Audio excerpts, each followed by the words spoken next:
And so what's going to happen with this lockdown is that the primary economy is going to start right back up. That's going to be fine. The secondary economy, which builds around the primary economy, so your factories that process mining, your factories that process all the agricultural stuff, your service businesses that service the primary sector, they will all slowly get back online. But it's your third economy, your third level of economy, the luxury economy, that's going to take years to recover. And businessmen don't have years. You know, most slaves are paycheck to paycheck. You know, if you don't get your next check, you lose the house. And thankfully, the banks have given a mortgage holiday. But a lot of businesses are the same way, where in order to provide a affordable product to people, you don't make huge margins right away. You only make your profit in the last month of the year. You know, so you take 1 month of earning out, and a lot of guys don't even break even until the end of the year. You know, the end of the year is break even year, which is great. You know, it's, hey, you run a business, it's your lifestyle business if you want to call it that. You know, you run your business, it pays for your home, it pays for your car, it pays for your kids' education. You know, it's in a sense a lifestyle business, in that this business runs, I control my time, I'm happy with that. You know, very few businessmen are the types who get to sit under a palm tree sipping a pina colada with all of their businesses just running and you just living off the profits on some island in the Caymans. Majority of businessmen, you take 1 month out of the year and they sink, they're under. They can't meet their obligations to the banks. So now again, the banks have given a loan holiday. Here's the problem though. Yes, it's enough to get through this 1 month. Problem is for the luxury businesses, your restaurants, your retail shops, your game parks, your holiday resorts, your hotels, your luxury services, they are not going to have business right away. They're probably not going to have business for 3 to 6 months. You know, South Africa was in a recession before we headed into this lockdown.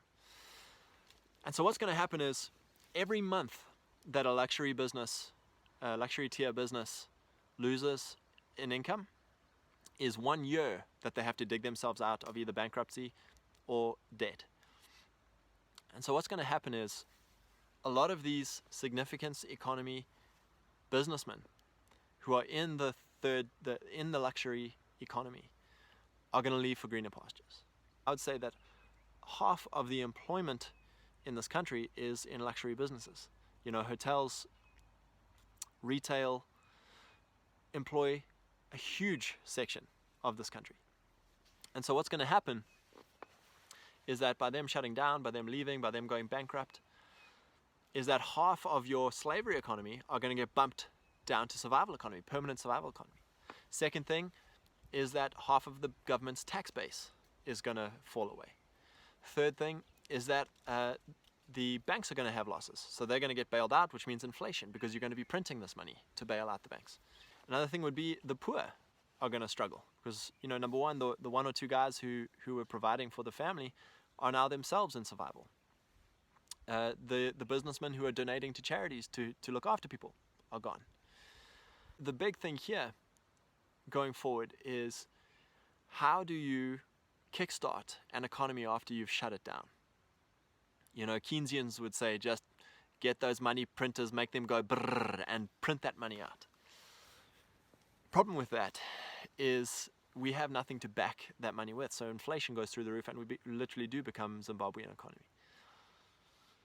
The primary industries struggle because they need to trade in rands into dollars, and the rand is just going to go to 20 rand, to 25 rand, to 30 rand to the dollar, 40 rand to the dollar. You know, at what point do you stop printing yourself out? You know, Eskom and SAA, you know, they've been printed out of, they've been bailed out over and over and over and over again. And, you know, eventually you start saying to the Chinese, like, hey guys, can we loan money from you? So now you're loaning money from the Chinese. And the Chinese are like, sweet, I'll take it, because I know that you can't pay. I know you're going to need more. And so we will start swapping debt repayment for property, for infrastructure. Durban Harbour, ours. Joburg International Airport, ours. The road system, ours. The railway system, ours. Your coal and mineral rights, ours. That we basically become a colony of China. And the biggest thing is going to be trying to keep as many businessmen in the country as possible. However, that's a pipe dream, because how many hundreds of thousands of people have left due to the lack of law and order? The collapse of South Africa has been propped up by Chinese capital, Chinese colonization, and by UN threats of force against any secession or anything like that. If you want to start really getting into ways forward here, you've got to ask, what is the end game? Now, the end game for the Communist Party, for the ANC, they want complete control of the country. They don't care that the economy is destroyed. They don't care that people die. They just want complete control, and their fat cats, the top 1,000, 2,000 members of the ANC are riding the gravy train. And that's fine. They're happy. If you're getting $1 million a year and cruising around like a big shot, like, that's great. Like, I can understand why you'd want that to continue. My agenda is I want to live in a place where there's law and order, where there's peace, where you can go about your life peaceably and just work with your own hands and worship the Lord and go to church, raise your kids, not have to lock your doors and carry a gun. Now, how that works out looks like the empire of South Africa breaking apart. What a lot of people don't realize in their idol worship, their state worship, is that South Africa was created by the British as an empire of diverse nations under one ring's control.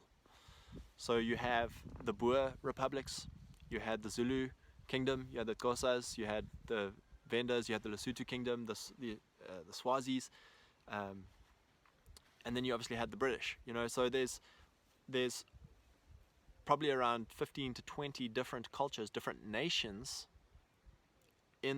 controlled by the empire of South Africa. And so the British were in control. They ruled over those 20 nations. And then the Afrikaners were in control, and they ruled over those 20 nations. And now the ANC is in control, and they are ruling over those 20 nations. And so the Cape Independence Party is a great, it's a great thing. As a lot of people, I am a Lesotho exceptionalist. I'm a Swatini exceptionalist. I think that's a great way forward, is for the Zulus to rule themselves, is for the English to rule themselves, for the Afrikaners to rule themselves, for the Xhosas to rule themselves. To not worship this idol of South Africa, this idol that we've created, that at all costs, we must sacrifice our health and our safety to prop up in fear of being called racist or to show your virtue. But basically, the way forward is for there to be 10 nation states after the Lesotho and Eswatini model. And hopefully the Cape can kick this off and be the first one. Because right now I wouldn't be surprised if there's tens of thousands of South Africans willing to come back and resettle here if there was law and order, if there was peace.